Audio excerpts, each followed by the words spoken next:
একটা যুদ্ধ এমনি এমনি লাগানো হয় না, এটা পরিকল্পিত। কারণ বিশ্বে এভাবে যদি ম্যাসাকার না করা হয় তাহলে নতুন শক্তি আত্মপ্রকাশ করে না। যারা বিশ্বের ইতিহাসগুলো একটু পড়ে দেখেছেন, ওয়ার্ল্ড হিস্ট্রি, তারা বুঝতে পারবেন যে বিশ্বে যখনই কোনো পরাশক্তি আত্মপ্রকাশ করেছে তখন একটা বড় যুদ্ধের প্রয়োজন হয়েছিল। যেমন প্রথম বিশ্বযুদ্ধ, ওই সময় সারা বিশ্বে দাপটের সাথে কয়েকটা কান্ট্রি রুল করতো, তার নাম জার্মানি, একটা হচ্ছে ব্রিটেন এবং রাশিয়া চেষ্টা করেছে। তাদের পরে যখন অটোম্যানদেরকে পরাজিত করা হয়েছে তখন নতুন শক্তি হিসেবে আত্মপ্রকাশ করেছে ইউনাইটেড স্টেট। তার আগ পর্যন্ত কিন্তু মানুষ তাকে খুব একটা চিনত না। বিশ্বের পরিবর্তনের জন্য একটা বড় যুদ্ধের প্রয়োজন হয়। তো সিরিয়ার অবস্থা যখন খারাপ ছিল, আমরা মনে করছিলাম যে হয়তোবা নতুন কোনো রুলিং স্টেট পৃথিবীতে আসবে, তো তখন হয়নি, আলহামদুলিল্লাহ।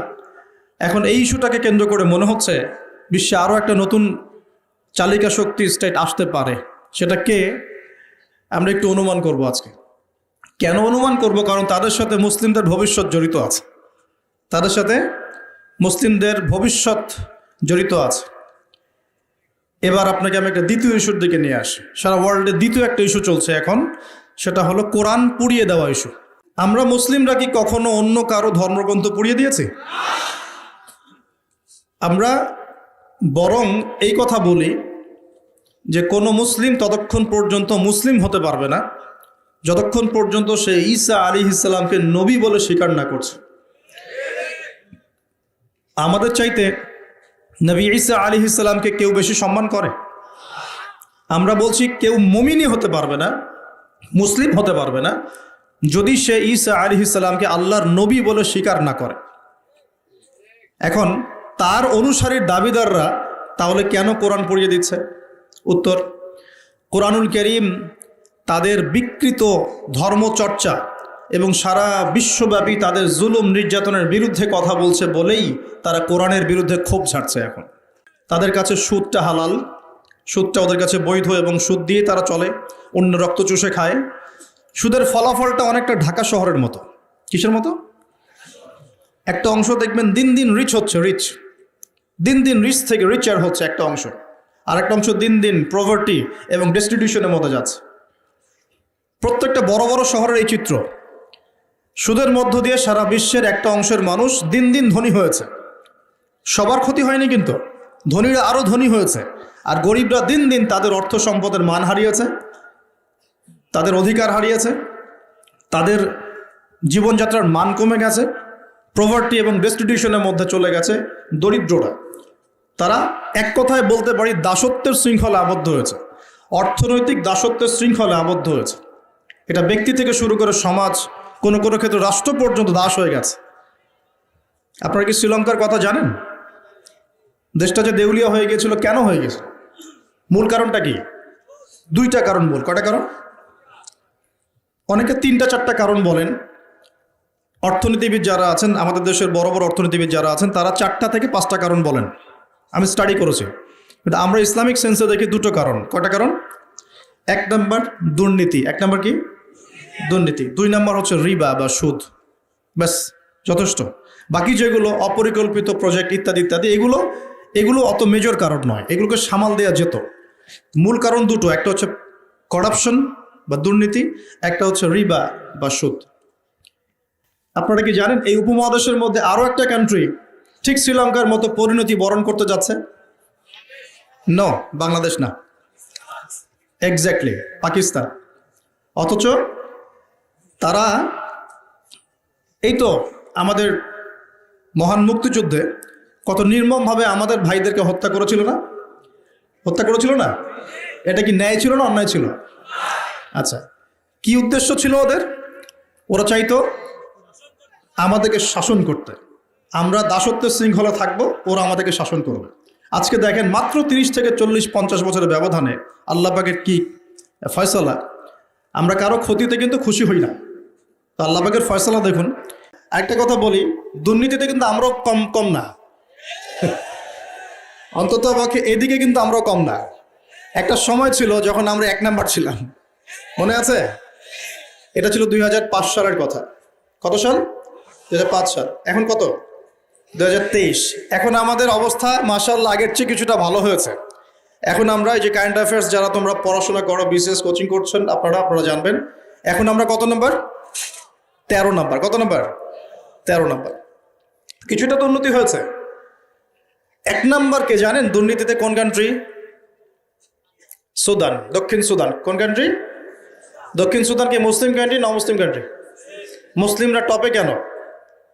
দুর্নীতির সাথে মুসলিমদের কোনো সম্পর্ক থাকার কথা কি? তাহলে আমরা টপে কেন? 1 নম্বরে কেন?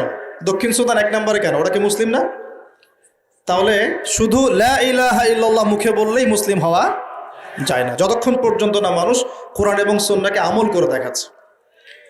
আপনারা কি জানেন সবচেয়ে কম দুর্নীতিপূর্ণ কান্ট্রি কোনটা জানেন? ডেনমার্ক। হ্যাঁ, কে বলেছে? ডেনমার্ক।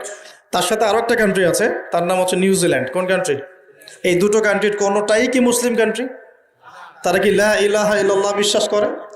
তাদের সংবিধানে কোরআন আছে, তাদের আমলের মধ্যে রাসূলের সুন্নত আছে, তারপরেও তারা দুর্নীতি মুক্ত হলো কিভাবে?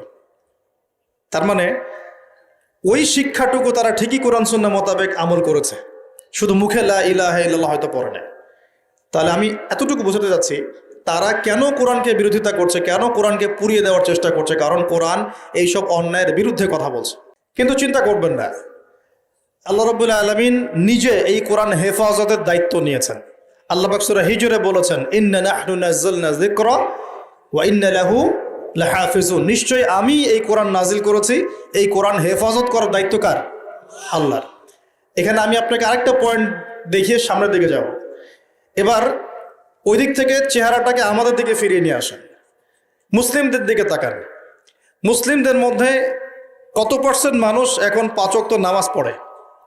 কত পার্সেন্ট মানুষ বিশুদ্ধ করে কোরআন তেলাওয়াত করতে জানে? মুসলিম পরিবারগুলোর মধ্যে কত পার্সেন্ট পরিবারে ইসলামিক পর্দা চালু আছে? মুসলিমদের মধ্যে কত পার্সেন্ট মানুষ হালাল খাওয়ার চেষ্টা করে, হারাম থেকে বেঁচে থাকার চেষ্টা করে? মুসলিমদের মধ্যে কত পার্সেন্ট যুবক এখন জেনা থেকে বেঁচে থাকতে পেরেছ? মুসলিমদের মধ্যে কত পার্সেন্ট যুবক 5 ওয়াক্ত নামাজ পড়ো, ইসলামের বেসিক জ্ঞানগুলো জানো, কোরআন তেলাওয়াত করা, হাদিস পড়তে শেখা, হাদিসের চর্চা করা, কোরআনের তাফসীর পড়া, অনুবাদ পড়া? মুসলিমরা এই বেসিক কাজগুলো কত পার্সেন্ট মানুষ করছে? এদিকে আমাদেরকে বেশি ফোকাস করতে হবে। একটা অমুসলিম সমাজ কোরআনের উপর আক্রমণ করছে, পুড়িয়ে ফেলছে, এটা বেশি কষ্টদায়ক নাকি একটা মুসলিম পরিবারে জন্মগ্রহণ করেও এই বিগত 30-40 বছরে কোরআন পড়তে না শেখাটা বেশি লজ্জার? কোনটা? এবার বলেন, একটু চেহারাটা আমাদের দিকে ফেরান। এবার আয়নার সামনে দাঁড়াই। অমুসলিম, সে কোরআন সম্পর্কে কিচ্ছু জানে না এবং কোরআন তাদের চলমান জাহিলিয়াতের বিরুদ্ধে কথা বলছে, রাগে কোরআন পুড়িয়ে দিয়েছে। বুঝলাম কাজটা খুবই খারাপ, জঘন্য কাজ এবং নিন্দনীয়, ব্লাসফেমি। এটা সারা বিশ্বে একটা মানবতা বিরোধী অপরাধ। এই কাজটা অপরাধ কিনা? আচ্ছা, এখন মুসলিমদের দিকে তাকিয়ে দেখুন। আমি এখন মুসলিম পরিবারে জন্ম নিয়েছি, 20-30-40 বছর আমি কাটিয়ে দিলাম মুসলিম পরিবারে। জন্ম নেওয়ার পরেও, মুসলিম পরিবেশে থাকার পরেও, কোরআন সুন্নাহর বয়ান শোনার পরেও, জুমার নামাজ পড়ার পরেও, ঈদের নামাজ পড়ার পরেও, রমজানের রোজা রাখার পরেও, আলেম ওলামাদেরকে পেয়েও আমি যে কোরআন তেলাওয়াত করতে জানি না, এখন আমাকে কি করা উচিত? উত্তর দেন। এখন আমার কি করা উচিত? কে বড় অপরাধ করেছে? কে বড় অপরাধ করেছে? আমি মুসলিম পরিবারে জন্মগ্রহণ করেও কোরআন পড়তে জানি না, আমি কি বেশি বড় অপরাধী? নাকি যে ব্যক্তি কখনো কোরআন চেনেই না, জানেই না, যে কোরআনকে অবমাননা করছে, কে বড় অপরাধী? আসে আল্লাহ রাব্বুল আলামিন সূরা ফুরকানের মধ্যে বলেছেন যে আল্লাহর রাসূল সাল্লাল্লাহু আলাইহি ওয়াসাল্লাম আমার উম্মত, মানে আমাদের উম্মতে মুহাম্মাদের বিরুদ্ধে আল্লাহর কাছে অভিযোগ পেশ করবেন। কার বিরুদ্ধে? এই যে উম্মতে মুহাম্মাদের বিরুদ্ধে আমাদের নবী মুহাম্মদ সাল্লাল্লাহু আলাইহি ওয়াসাল্লাম একটা অভিযোগ পেশ করবেন। আল্লাহ পাক তাকে বলবেন, হে মুহাম্মদ সাল্লাল্লাহু আলাইহি ওয়াসাল্লাম, তোমার উম্মতের কি হয়েছিল, কেন বিভ্রান্ত হলো? নবী সাল্লাল্লাহু আলাইহি ওয়াসাল্লাম তখন বলবেন যে ইন্না কওমি ইত্তাখাযু হাযাল কুরআনা মাহজুরা। পড়ে দেখেন সূরা ফুরকানে আমাদের নবীজি বলবেন, হে আল্লাহ, আমার উম্মত এই কোরআনকে, যা তুমি আমার প্রতি নাজিল করেছো, এই কোরআনকে অবজ্ঞা করে পরিত্যাগ করেছিল, এই কারণে তারা আজকে পথভ্রষ্ট হয়েছে। এবং নবী সাল্লাল্লাহু আলাইহি ওয়াসাল্লাম আল্লাহর কাছে আক্ষেপ করবেন, অভিযোগ পেশ করবেন যে আমার উম্মতকে আমি কোরআন দিয়ে এসেছিলাম, কিন্তু তারা সেই কোরআন চর্চা করে নাই, পড়ে নাই, কোরআনের হক আদায় করে নাই, এই কারণে তারা আজকে পথভ্রষ্ট হয়েছে। তাহলে আমাদের নবীজি আমাদের বিরুদ্ধে আল্লাহর কাছে ক্ষোভ ছাড়বেন না? তো প্রথম যে শিক্ষাটা আজকে নেওয়া উচিত সেটা হলো, বিশ্বে যা যা ঘটছে এই সব বিষয়গুলোর সাথে আমাদের শেষ জামানো সম্পৃক্ত, এবং প্রত্যেকটা বিষয়ের গভীরে যাওয়ার জ্ঞান আমাদের অর্জন করা উচিত এবং দৃষ্টিভঙ্গি প্রশস্ত করা উচিত।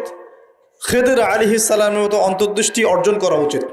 পাশাপাশি কোরআন কেন্দ্রিক জীবনটা গড়া উচিত। আমরা কি নিয়াত করতে পারি যে আগামী রমজান আসার আগেই আমরা সবাই পবিত্র কোরআন তেলাওয়াত করা শিখবো ইনশাআল্লাহ?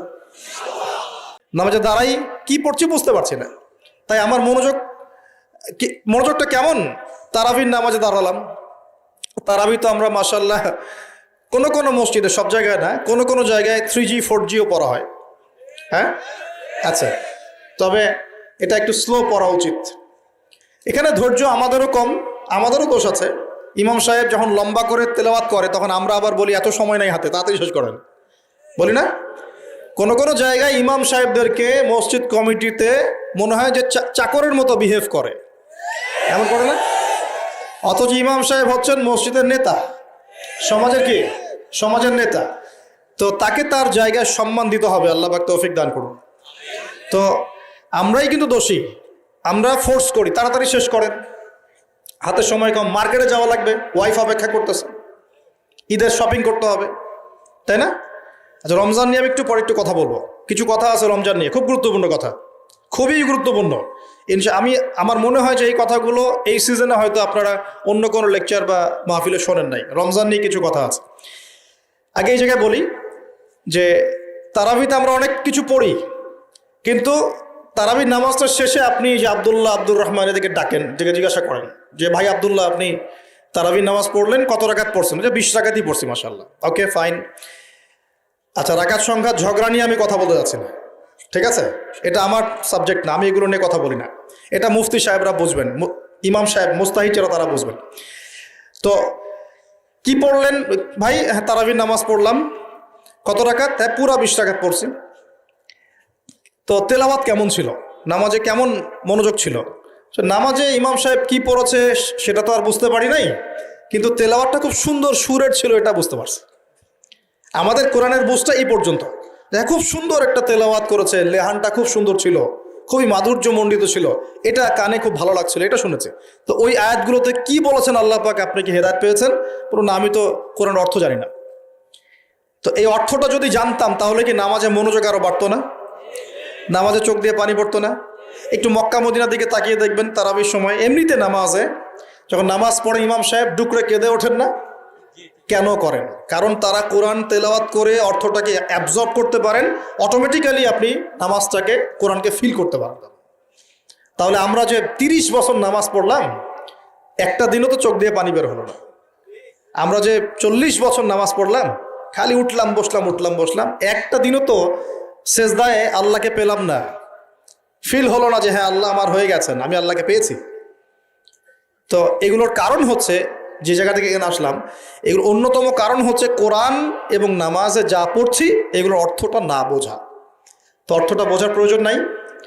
তো রমজান মাসে নিয়াত করেন, যারা কোরআন একদমই তেলাওয়াত করতে পারেন না, কোরআন তেলাওয়াত করা শিখবেন ইনশাআল্লাহ। আপনারা কি চায়নার নাম শুনেছেন? চায়নার নাম শুনেন নাই? আজকে থেকে 40 বছর আগে চায়নাতে দারিদ্র্যের হার কত ছিল জানেন? 69%। কত পার্সেন্ট?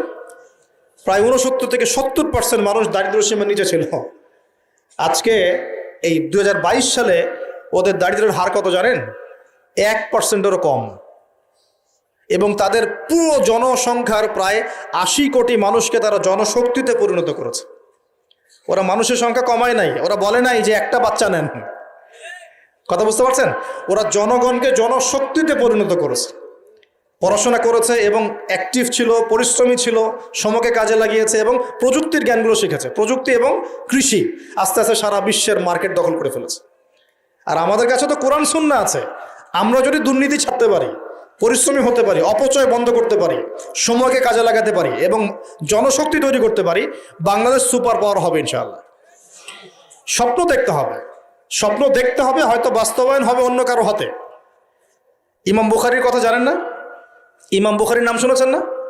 ইমাম বুখারীর ওস্তাদ একদিন ক্লাসে বলছিলেন, এমন কি কেউ আছে আমার ক্লাসে, কি এমন কেউ আছে যে নবীর হাদিসগুলোর মধ্যে সহি জয়ীফগুলো যাচাই বাছাই করে আলাদা করতে পারে? এমন কি কেউ আছে? এই একটা কথা ইমাম বুখারী রাহিমাহুল্লাহর কলবের মধ্যে এমন দাগ কেটেছিল যে তিনি পরবর্তীতে ওই নিয়াত করেছেন যে আমি সেই ব্যক্তি হব ইনশাআল্লাহ, আমি নবীর সব সহি হাদিসগুলোকে আলাদা করে দিব। দেখেন পরে ইমাম বুখারী রাহিমাহুল্লাহ তার যে কিতাব তিনি সংকলন করেছেন, এই কিতাবটা কি কিয়ামত পর্যন্ত অমর হয়ে আছে না? অতএব আমাকে করতে হবে জরুরি না, যদি এই থটসগুলো আপনাদের মধ্যে চলে যায়, পরবর্তীতে কেউ যদি এগুলো বাস্তবায়ন করে তাও চলবে ইনশাআল্লাহ তাআলা। আল্লাহ পাক আপনাদের সবাইকে কথাগুলো বোঝার তৌফিক দান করুন। আরেকটা খবর দেই, সেটা হলো এটা আমার স্ত্রী আমাকে বলতে বলেছে। আর বাসার ডিপার্টমেন্ট খুব জটিল ডিপার্টমেন্ট, এই ডিপার্টমেন্ট হ্যান্ডেল না করতে পারলে সমস্যা। ঠিক আছে, একটা কথা বলি তারপর সামনে যাই। এক সাহাবী এসেছেন ওমর রাদিয়াল্লাহু আনহুর দরজায়। কার দরজায়? ওমর রাদিয়াল্লাহু আনহু তখন আমিরুল মুমিনিন। আমিরুল মুমিনিন তো বোঝেন, পুরো অর্ধবিশ্বের শাসক তিনি, এতটুকু রাষ্ট্রের না, অর্ধবিশ্বের শাসক। তো ওই সাহাবী এসে ঘরের কাছে দাঁড়িয়ে আছেন, একটা বিচার নিয়ে আসছেন। কি নিয়ে আসছেন? বিচার। দাঁড়িয়ে আছেন আছেন আছেন আর ভিতর থেকে কিছু শব্দ শোনা যাচ্ছে, কিছু উচ্চ শব্দ শোনা যাচ্ছে। তো অনেকক্ষণ পর আমিরুল মুমিনিন গেট খুলে বের হয়ে বলছেন, কি সমস্যা, কি জন্য আসছো, কি প্রয়োজন, কি হাজাত? তিনি বলছেন, ইয়া আমিরুল মুমিনিন, আসলে আমি যে বিষয়ে অভিযোগ করতে আসছিলাম তা আমি দেখলাম যে আমার অবস্থা আপনার চেয়ে ভালো, এই জন্য আমার অভিযোগের দরকার নেই। বুঝতে পারেননি মনে? তখন আমিরুল মুমিনিন তিনি বলছেন যে আসলে দেখো, আমাদের স্ত্রীরা, তাদেরকে আমরা আল্লাহর কাছে একটা বড় বিশাল একটা অঙ্গীকার দিয়ে গ্রহণ করি। তারা আমাদের সন্তান ধারণ করে, আমাদের বাসা দেখাশোনা করে, খাবার দাবার তৈরি করে, কাপড় চোপড় ধোয়, সে আমার অনেক কাজ করে। এই কারণে মাঝে মাঝে তারা যদি একটু রাগ টাগ ঝাড়ে তখন একটু সবর করে শুনতে হয়। এটা কে বলছেন? আমিরুল মুমিনিন, যিনি এক হুকুম দিলে পারস্য দখল হয়ে যাবে, একটা হুকুম দিলে রোমান সাম্রাজ্যের পতন ঘটে যায়, সে আমিরুল মুমিনিন বাসায় এইরকম অবস্থায় আছে। তো ওই জন্য বললাম যে বাসা ঠিক থাকলে আসলে সব ঠিক। তো বাসাকে ঠিক রাখার স্বার্থে যেহেতু এটা দেখবে আবার, সে কারণে একটু বলতে হচ্ছে। রিকোয়েস্ট করেছে এটা যে আপনাদের এই মিরপুরেই ইনশাআল্লাহ তাআলা একটা বালিকা মাদ্রাসা গড়ে উঠছে ইনশাআল্লাহ, মেয়েদের মাদ্রাসা।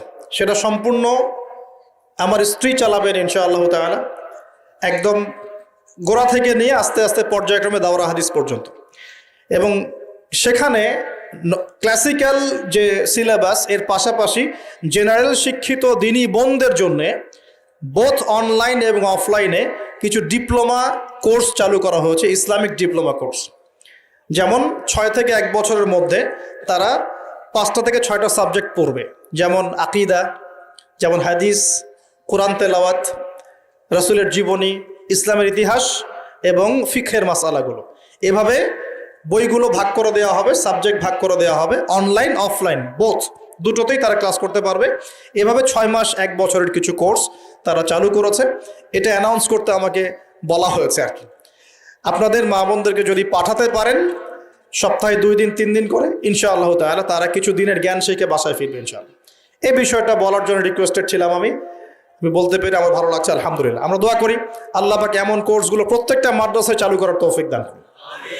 এখানেও মাদ্রাসা আছে শুনেছি আমি, আপনাদের মাদ্রাসার উদ্যোগে ক্লাসিক্যাল যে ধারায় চলছে এটা চলুক, পাশাপাশি জেনারেল ভাইদের জন্য ডিপ্লোমা কোর্স চালু করেন, পাশাপাশি নৈশকালীন কোরআন শিক্ষা চালু করেন, পাশাপাশি একটু দাওয়াতের মেহনত করেন। মানে শুধু মাদ্রাসায় গতানুগতিক পড়াশোনাই হবে, নট নেসেসারি, কিছু ইনোভেটিভ চিন্তা করেন, আমাদের পড়াশোনার চিন্তা করেন।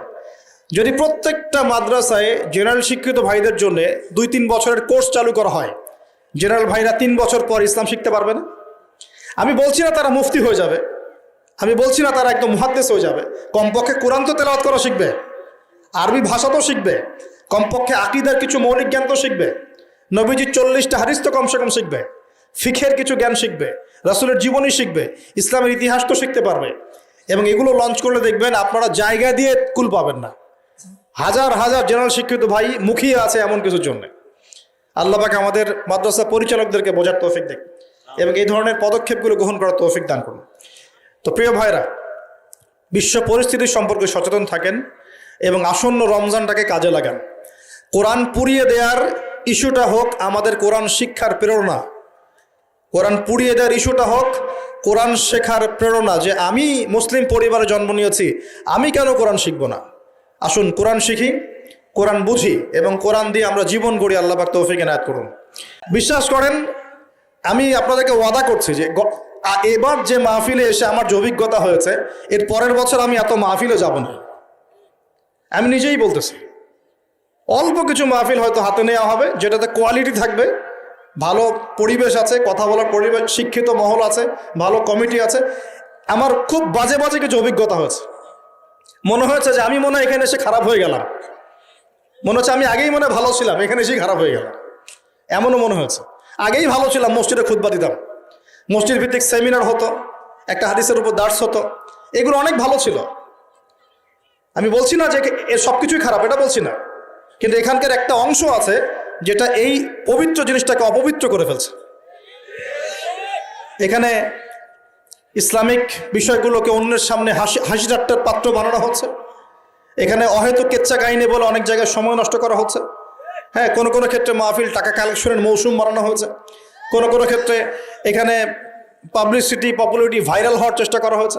কোনো কোনো ক্ষেত্রে কাজ নাই, সারাদিন এর পিছনে কে, ওর পিছনে কে, ওর কোন দোষ, এর কোন দোষ, এগুলোর চর্চা করা হয়েছে, এগুলো চলেছে। আমি নিজেও নিয়াত করেছি যে এখান থেকে আস্তে আস্তে আমি সরে যাব। কাজ করার অনেক জায়গা আছে, শিক্ষা প্রতিষ্ঠানে কাজ করা যায়, দিনের দর্শ দেওয়া যায়, নিজে জ্ঞান অর্জন করা যায়, বড় বড় ডিগ্রি সার্টিফিকেট অর্জন করা যায়, পড়াশোনা করা যায়, পিএইচডি করা যায়, অনেক কাজ করা যায়।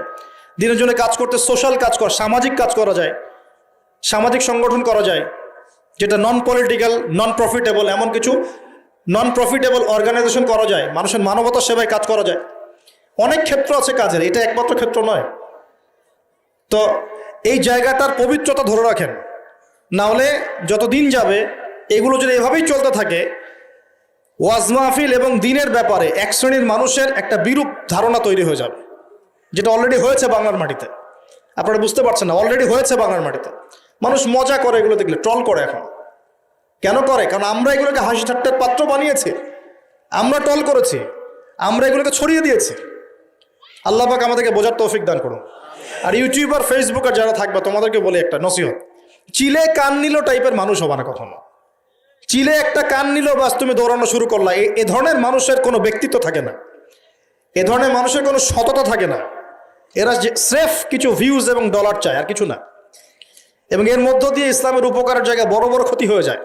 কি প্রচার করা যাবে, কি করা যাবে না, কোন অংশটুকু দেওয়া যাবে, কোনটা দেওয়া যাবে না, কোনটা দিলে কি ইম্প্যাক্ট পড়তে পারে, এটার জ্ঞান তোমাকে অর্জন করতে হবে। আল্লাহ রাব্বুল আলামিন আমাদের সবাইকে বিষয়গুলো বোঝার তৌফিক দান করুন। উম্মাকে নিয়ে স্বপ্ন দেখবেন।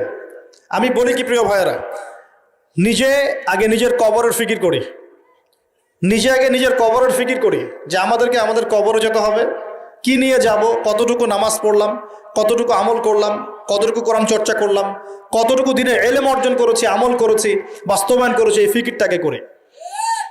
অন্যের পিছনে পড়ে থাকার চাইতে আগে নিজের পিছনে পড়ে থাকি, নিজের চেহারাটাকে আয়নায় দেখি। আল্লাহ পাক তৌফিক দান করুন।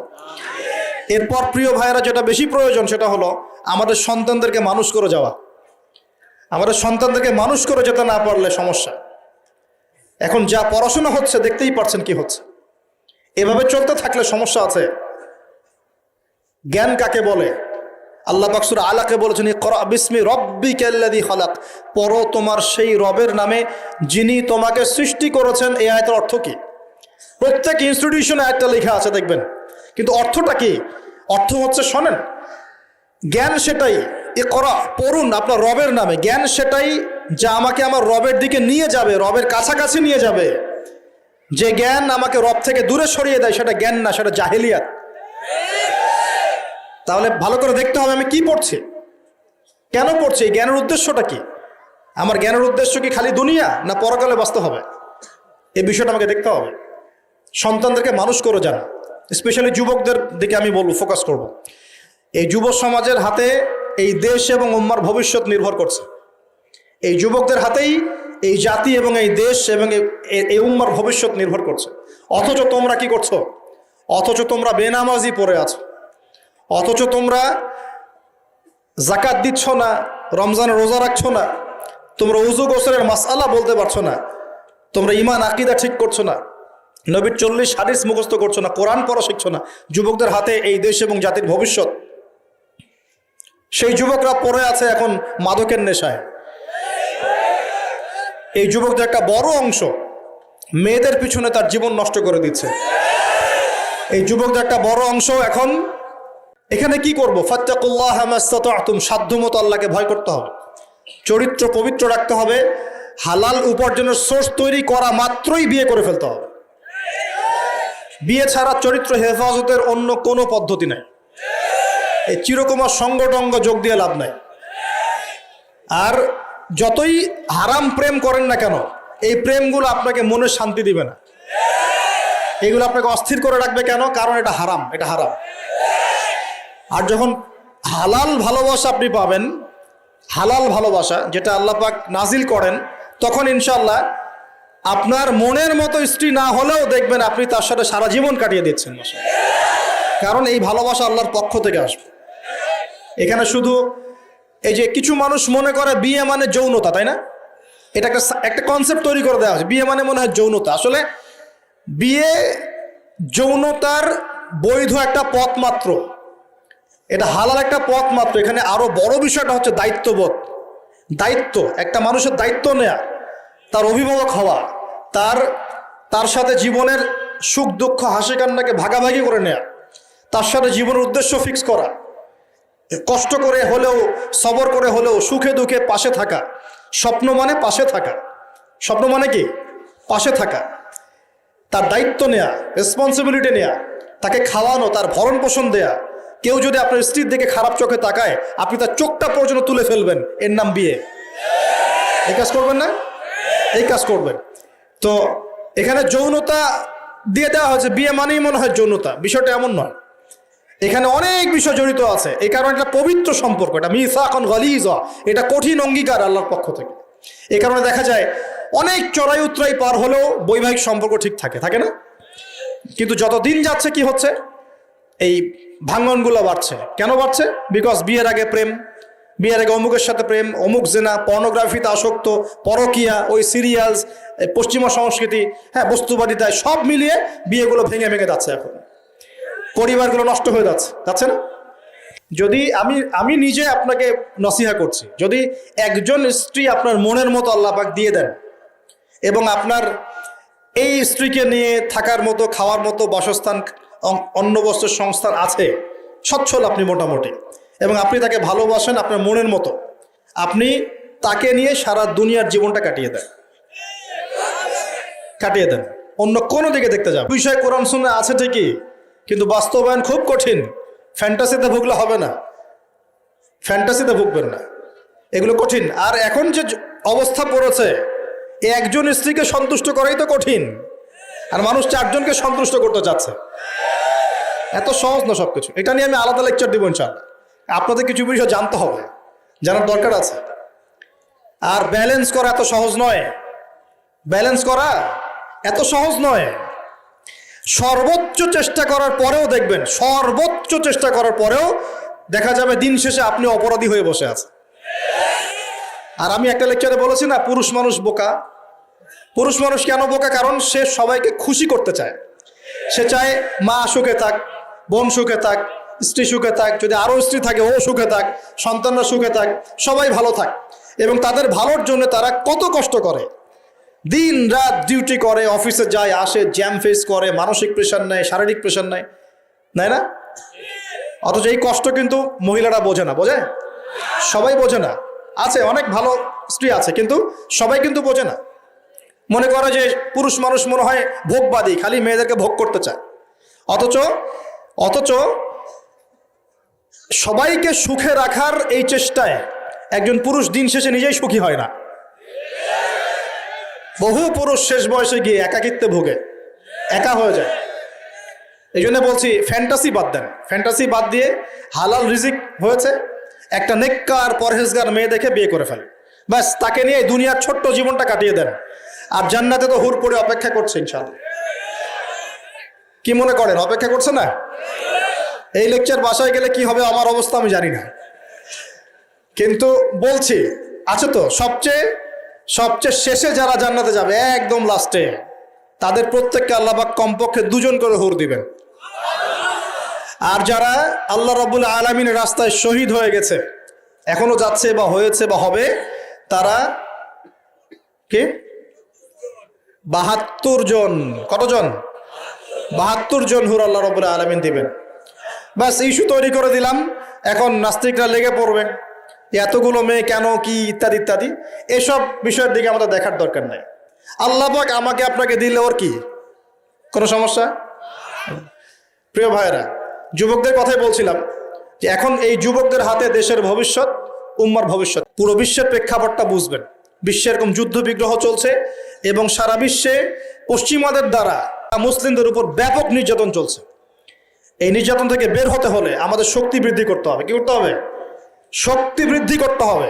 কিছু কথা খোলামেলা বলতে হবে এখন, কারণ খোলামেলা কথা বলারই সময় এখন।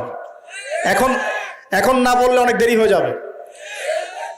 মুসলিমদেরকে জাতিগতভাবে এখন ঐক্যবদ্ধ হতে হবে। আপোষে এই হিংসা, বিদ্বেষ, মারামারি, কাটাকাটি বন্ধ কর। আমরা সবাই মুসলিম, সবাই একটা জাতি। আমাদের মধ্যে ইখতিলাফ থাকতে পারে, কিন্তু আমরা মত পার্থক্য থাকলেও মতবিরোধে যাব না ইনশাআল্লাহ।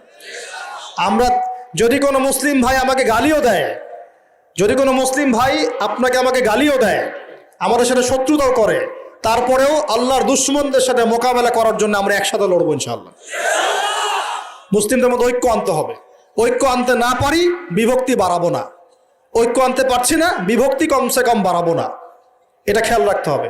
এরপরে আমাদের মুসলিমদের প্রথম দরকার জ্ঞানের বিপ্লব। কিসের বিপ্লব?